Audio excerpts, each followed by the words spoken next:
The Senate Judiciary Committee room was completely full. Every camera pointed at a moment that was about to explode into history. Senator Lindsey Graham, the 68-year-old Republican from South Carolina, had just made a huge misstep. He assumed he could outsmart freshman Congresswoman Jasmine Crockett, a 42-year-old former public defender from Texas. But what happened next would leave him speechless and scrambling for words. Before we get into this jaw-dropping showdown that everyone is talking about, don't forget to hit the like button and subscribe so you never miss these powerful political moments that mainstream news won't show. Graham leaned into the microphone, a familiar southern drawl in his voice, a smirk playing on his lips. "Miss Crockett," he began, dripping with condescension, "perhaps you need a lesson on how government works, since you seem confused about basic constitutional principles." The room fell completely silent. You could hear a pin drop, but Crockett didn't flinch. Slowly, she reached for a folder beside her, one that contained evidence that would completely flip the script. Graham had no idea what was coming. What follows is one of the most traumatic political takedowns in recent congressional history. In the next few minutes, you'll see how a freshman congresswoman turned the tables on one of the Senate's most powerful Republicans. Graham's reaction is unforgettable. The camera focused on Crockett's face, calm, determined, fearless. She had prepared meticulously while Graham had walked right into a trap. To understand why this confrontation was so intense, you need to know the backstories of these two political figures. Jasmine Crockett is not your typical politician. Before joining Congress in 2023, she spent years as a public defender in Dallas, defending those who couldn't afford justice. She had fought against a system stacked against ordinary people. At 42, she brought a unique combination of street smarts and legal expertise to Washington. Growing up in St. Louis, Missouri, Crockett saw her community struggle against systemic injustice. She worked hard to put herself through law school, graduated top of her class, and could have taken a high-paying corporate career, but she chose to defend the powerless. She won cases no one thought possible, standing up to judges, prosecutors, and the legal establishment alike. When she arrived in Congress, the old guard dismissed her as just another freshman who didn't understand her place. They expected intimidation from the marble halls and centuries-old traditions. They were completely wrong. Crockett's colleagues quickly realized she had a photographic memory for legal precedents and could recite constitutional law with ease. She didn't just read briefing papers, she mastered them. She didn't just attend hearings, she dominated them. On the other side was Lindsey Graham, a man who had been in the Senate since 2003. With 20 years of influence, connections, and political experience, Graham considered himself untouchable. Now 68, he was known as a master of political maneuvering, working cameras, delivering perfect sound bites, and making opponents look foolish. He had taken down countless witnesses and opponents in Senate hearings over the years. His strategy was simple. Use charm to lull others into a false sense of confidence, then hit them with a sharp, gotcha question. Graham's theatrical style in confirmation hearings was famous, leaning back, adjusting glasses, delivering questions with a smile, loving every moment of the spotlight, and most of all, enjoying putting those he considered beneath him in their place. But Graham had grown too comfortable. Years of experience made him rely on his staff and assume he could handle any confrontation. This hearing wasn't just another routine congressional session. It was about voting rights legislation, impacting millions of Americans. Graham was leading the Republican opposition to the John Lewis Voting Rights Advancement Act. Crockett had become one of the strongest advocates for the bill, which aimed to restore vital protections removed by Supreme Court decisions and prevent discriminatory changes to voting rules in various states. For Crockett, this was personal. She had seen voter suppression in her Texas community.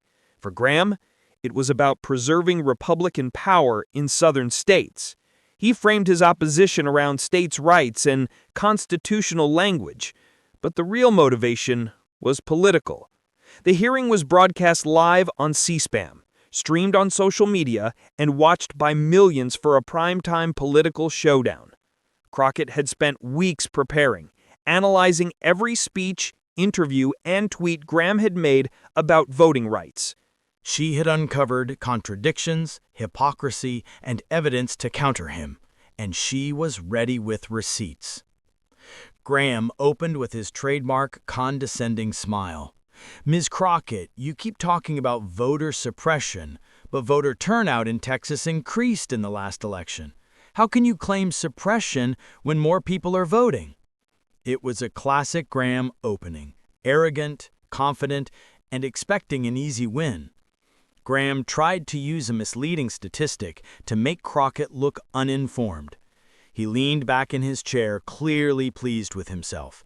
Several Republican senators nodded in agreement, confident he had the upper hand. But Crockett didn't react the way he expected. Calmly, she opened her folder and pulled out a document. "Senator Graham, I'm glad you mentioned turnout numbers. Are you familiar with what political scientists call the determination factor?"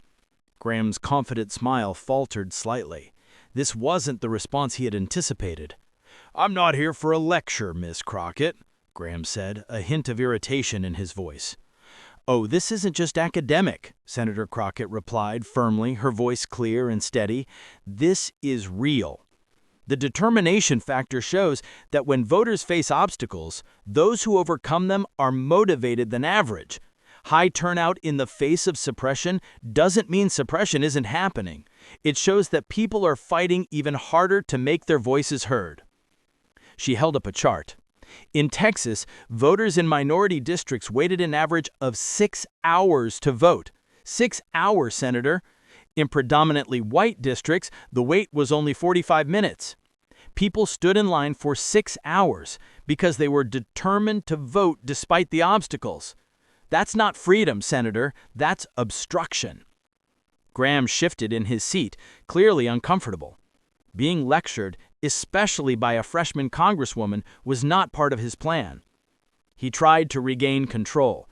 "Well, Ms. Crockett, if you studied the Constitution as much as I have, you'd know states have the right to manage their own elections.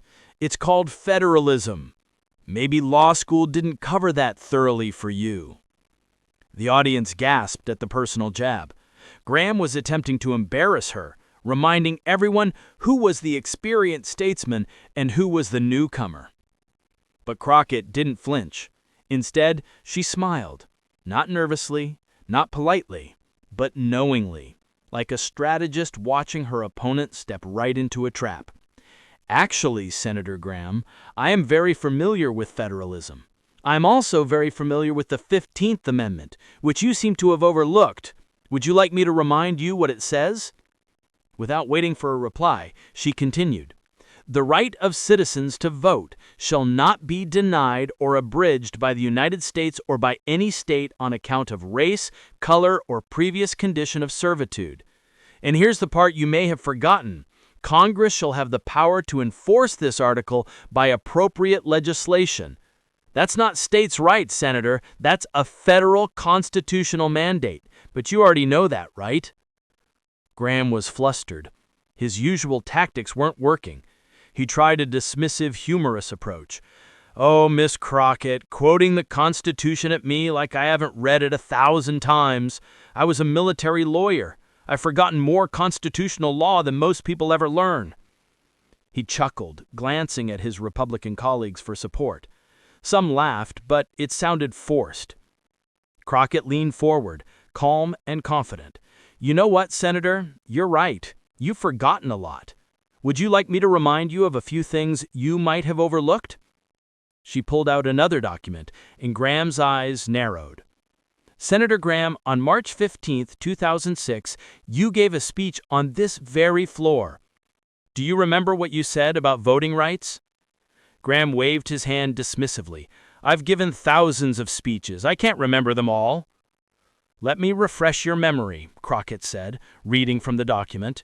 You said, and I quote, "Voting is the most fundamental right in a democracy. Any attempt to make voting harder for American citizens is an attack on democracy itself. We must be vigilant against any effort to suppress the vote, whether it comes from the left or the right." The room went silent. Even Republican colleagues looked uneasy. Crockett continued, "That was you, Senator. Your words. So what changed? Why were voting rights so critical in 2006, but not now?" Graham's face turned red. He hadn't expected her to bring out his old quotes, and his staff hadn't prepared him. "That's a completely different issue," he sputtered, trying to deflect.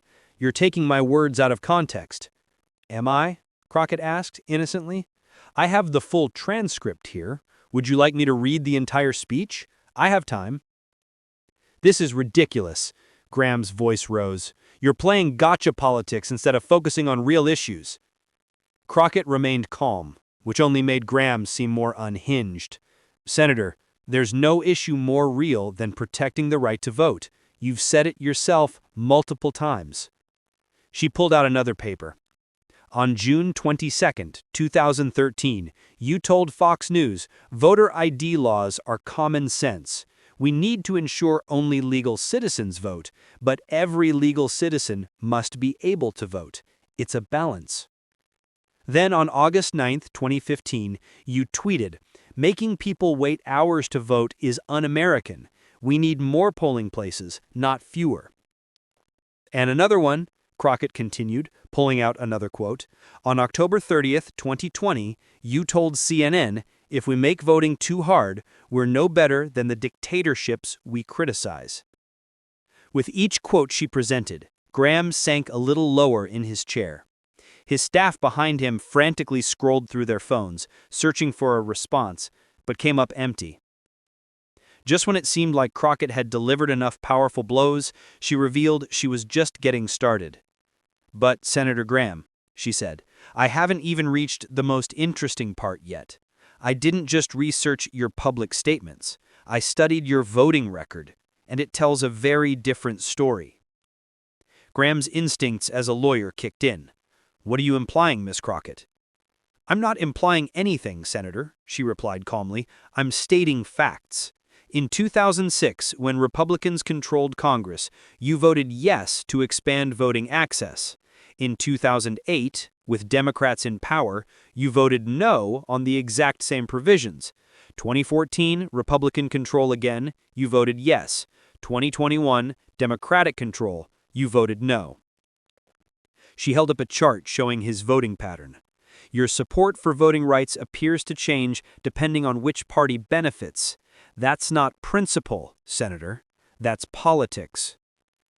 The Democrats in the room tried not to smile. The Republicans looked uncomfortable. Graham looked as though he had been hit by a truck. He attempted to regain composure and straighten his tie. "Ms. Crockett, you can cherry-pick quotes all day, but this bill is federal overreach. States know best how to run their own elections." Crockett had been waiting for this moment. She pulled a thick manila envelope from her folder. "Senator Graham, let's talk about South Carolina, your home state, the state you represent, the state where you've won election after election. Let's look at how elections are actually run there." She opened the envelope and pulled out a map. "This is South Carolina's voting map from 2020. Notice anything unusual?" The map showed dozens of red dots concentrated in certain areas, with large empty spaces elsewhere. Those red dots represented polling places that closed between 2018 and 2020, concentrated in Columbia, Charleston, and Greenville, the areas with the highest black populations. Graham started to respond, but Crockett raised a hand. "I'm not finished, Senator." She pulled out another document. "This report from the South Carolina Election Commission shows that in majority black precincts, there was one polling place for 3,847 registered voters. In majority white precincts, one for 1,123 voters. The math is simple and damning. Black voters had to compete with 3 times as many people for access to polling places. Crockett's voice strengthened.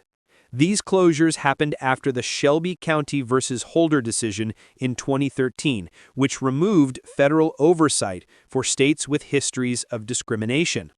You celebrated that decision, didn't you? Graham's mouth opened and closed, speechless. Crockett wasn't done. She had saved her most powerful point for last. Senator Graham, meet Miss Dorothy Williams. She's 73, lives in Richland County, South Carolina, your constituent. She has voted in every election since 1968. In 2018, she walked 4 blocks to vote as she always did, but in 2020, her polling place was closed. The nearest one was 7 miles away. She doesn't drive. The bus doesn't go there, so she had to pay $42 for an Uber. Basically, a poll tax. She did it because voting mattered.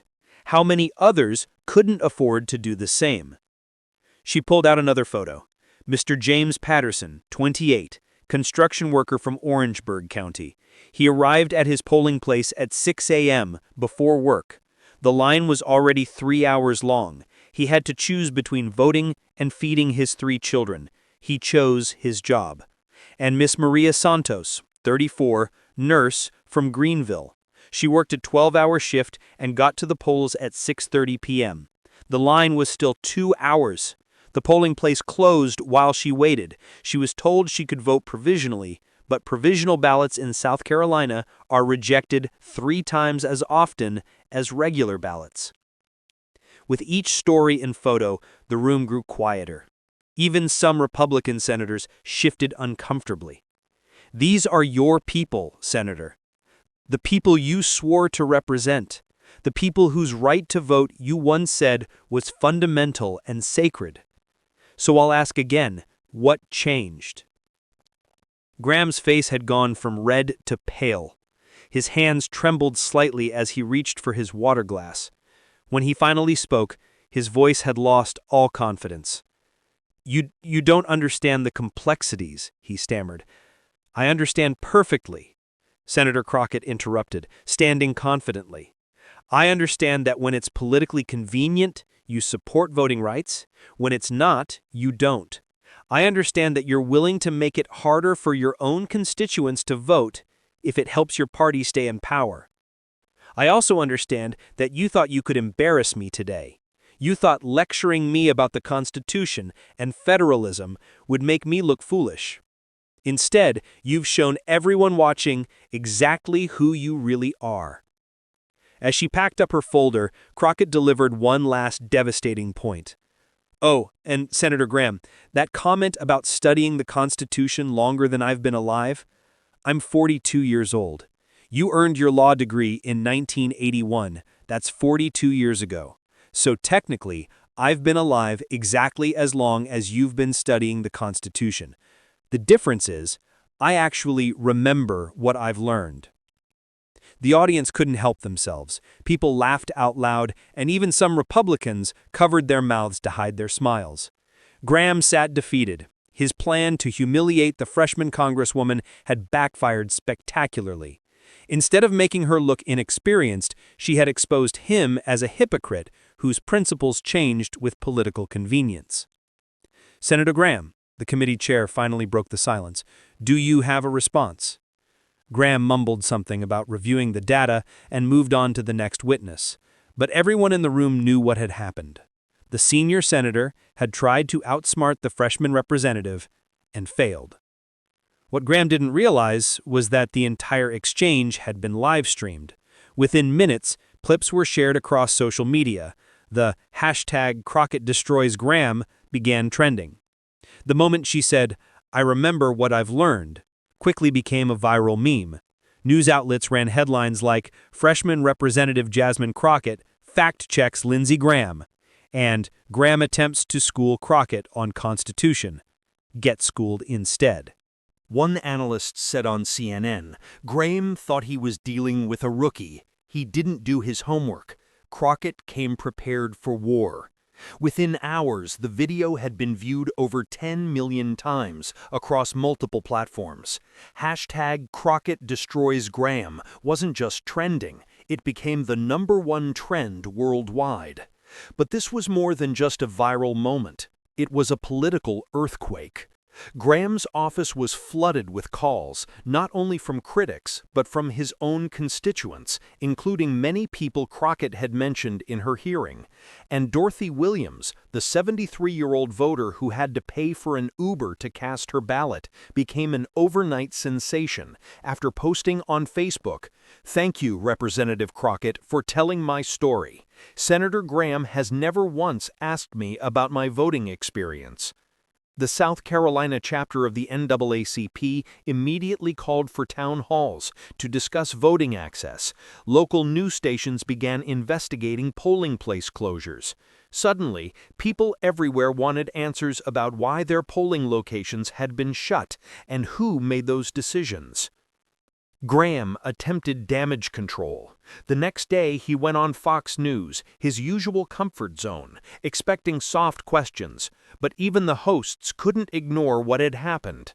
"Senator, she had your own quotes. How do you explain the inconsistency?" they asked. Graham tried his standard deflection. "This is just Democrats playing politics. They want to federalize elections to win more seats."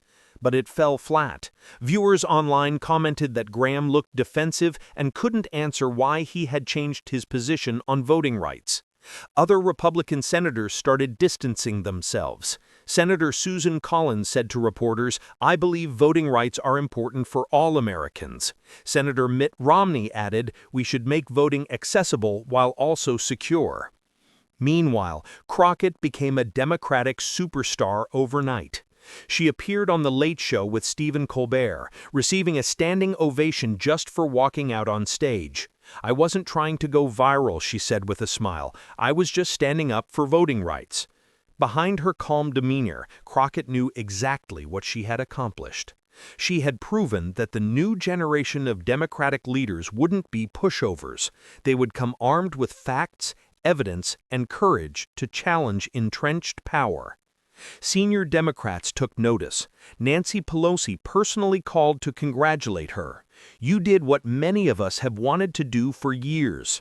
Chuck Schumer invited her to speak at the next Democratic caucus meeting, and there was even talk of giving her a prime speaking slot at the next Democratic National Convention. 3 days after the hearing, Graham attempted another approach. He wrote an op-ed in the Wall Street Journal titled, "Why I Stand for Election Integrity," filled with his usual points about voter fraud and election security. But Crockett was ready. She responded with her own op-ed in the Washington Post, titled, "Senator Graham stands for election integrity, but only when it's convenient." She systematically dismantled his arguments, again using his own past statements against him. She wrote, "Senator Graham claims to care about election integrity, but he voted against funding for new voting machines in South Carolina. He claims to care about election security, yet he opposed bills that would have provided paper ballot backups. He says he wants to prevent voter fraud, but he voted against measures to protect election systems from foreign interference. The only consistent pattern in Senator Graham's record is partisan advantage." The impact of Crockett's response was staggering. Even conservative commentators admitted she had made a strong point. "She's done her homework," one said on a podcast. "Graham's team should have seen this coming." The confrontation had far-reaching effects beyond Graham and Crockett. It changed the way Congress approached hearings. Inspired by Crockett's example, other freshman representatives started showing up better prepared. Armed with facts, evidence, and the stories of real constituents, senior politicians, especially Republicans who had grown comfortable with their long tenure, realized they could no longer coast on seniority. They had to actually prepare, defend consistent positions, and expect someone to pull out their past statements. Political science professors began using the exchange as a teaching tool. "This is how you prepare for a political debate," one Harvard professor told his class. Crockett didn't just know her own position. She knew Graham's history on the issue inside and out. That's the level of preparation required in modern politics. The confrontation also reignited the national debate over voting rights. Polls showed support for federal voting rights legislation jumped by 12 points in the week following the hearing. Even among Republicans, support rose by 7 points. Citizens started paying attention to their local voting situations, how many polling places existed, how long lines were, and whether certain communities were underserved.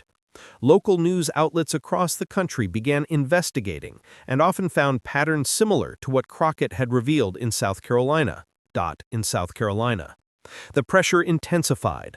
Local activists, energized by national attention, organized protests at Graham's offices.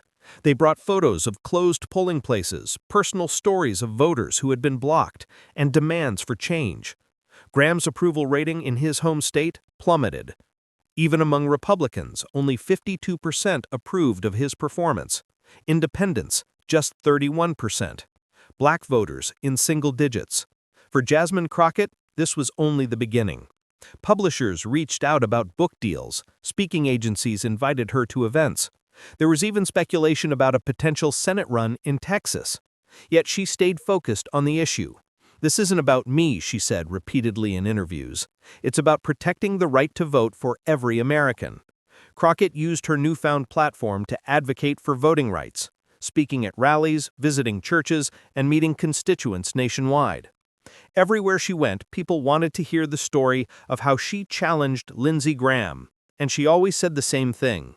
"I didn't take him down, he took himself down. I simply held up a mirror to show his hypocrisy." That's what we all must do. Hold our elected officials accountable to their words and their principles. 6 months later, the effects were still evident. The John Lewis Voting Rights Advancement Act, once considered stalled, became a topic of discussion in political science classes, debate teams, and activist trainings. Instructors emphasized that winning political arguments isn't about loud voices or big titles. It's about preparation and irrefutable facts. This confrontation showed that politics isn't just about seniority or power. It's about preparation, standing up for constituents, and having the courage to speak truth to authority. Jasmine Crockett demonstrated that with determination, preparation, and the facts on your side, you can challenge even a senior senator who thinks he's untouchable. She reminded the nation that democracy works best when elected officials are held accountable for their words and actions. The question now is, what other hypocrisies are hiding in plain sight? Which politicians say one thing and do another? And who will be the next Jasmine Crockett to expose them? This story isn't over. It's only beginning. Every politician now knows they can't rely on seniority or reputation alone. They must be consistent, honest, and ready for someone to pull out the receipts. If you found this story as incredible as we did, hit that like button and subscribe to our channel. We'll keep bringing you unbelievable political moments the mainstream media won't cover. Ring the notification bell so you never miss when we expose the truth about Washington. And remember, in a democracy, the ultimate power belongs to the people. Never forget that. The confrontation between Graham and Crockett will go down in history as a turning point. The moment the old guard realized the new generation wasn't playing by their rules anymore. For anyone who believes in accountability, transparency, and truth in politics, that's a very good thing indeed. They had to actually prepare, defend consistent positions, and expect someone to pull out their past statements. Political science professors began using the exchange as a teaching tool. "This is how you prepare for a political debate," one Harvard professor told his class. Crockett didn't just know her own position. She knew Graham's history on the issue inside and out. That's the level of preparation required in modern politics. The confrontation also reignited the national debate over voting rights. Polls showed support for federal voting rights legislation jumped by 12 points in the week following the hearing. Even among Republicans, support rose by 7 points. Citizens started paying attention to their local voting situations, how many polling places existed, how long lines were, and whether certain communities were underserved. Local news outlets across the country began investigating and often found patterns similar to what Crockett had revealed in South Carolina. In South Carolina. The pressure intensified. Local activists, energized by national attention, organized protests at Graham's offices. They brought photos of closed polling places, personal stories of voters who had been blocked, and demands for change. Graham's approval rating in his home state plummeted. Even among Republicans, only 52% approved of his performance. Independents, just 31%. Black voters in single digits. For Jasmine Crockett, this was only the beginning. Publishers reached out about book deals. Speaking agencies invited her to events. There was even speculation about a potential Senate run in Texas. Yet she stayed focused on the issue. "This isn't about me," she said repeatedly in interviews. "It's about protecting the right to vote for every American." Crockett used her newfound platform to advocate for voting rights, speaking at rallies, visiting churches, and meeting constituents nationwide. Everywhere she went, people wanted to hear the story of how she challenged Lindsey Graham. And she always said the same thing. "I didn't take him down. He took himself down. I simply held up a mirror to show his hypocrisy." That's what we all must do. Hold our elected officials accountable to their words and their principles. 6 months later, the effects were still evident. The John Lewis Voting Rights Advancement Act, once considered stalled, became a topic of discussion in political science classes, debate teams, and activist trainings. Instructors emphasized that winning political arguments isn't about loud voices or big titles. It's about preparation and irrefutable facts. This confrontation showed that politics isn't just about seniority or power. It's about preparation, standing up for constituents, and having the courage to speak truth to authority. Jasmine Crockett demonstrated that with determination, preparation, and the facts on your side, you can challenge even a senior senator who thinks he's untouchable. She reminded the nation that democracy works best when elected officials are held accountable for their words and actions. The question now is, what other hypocrisies are hiding in plain sight? Which politicians say one thing and do another? And who will be the next Jasmine Crockett to expose them? This story isn't over. It's only beginning. Every politician now knows they can't rely on seniority or reputation alone. They must be consistent, honest, and ready for someone to pull out the receipts. If you found this story as incredible as we did, hit that like button and subscribe to our channel. We'll keep bringing you unbelievable political moments the mainstream media won't cover. Ring the notification bell so you never miss when we expose the truth about Washington. And remember, in a democracy, the ultimate power belongs to the people. Never forget that. The confrontation between Graham and Crockett will go down in history as a turning point. The moment the old guard realized the new generation wasn't playing by their rules anymore. For anyone who believes in accountability, transparency, and truth in politics, that's a very good thing indeed.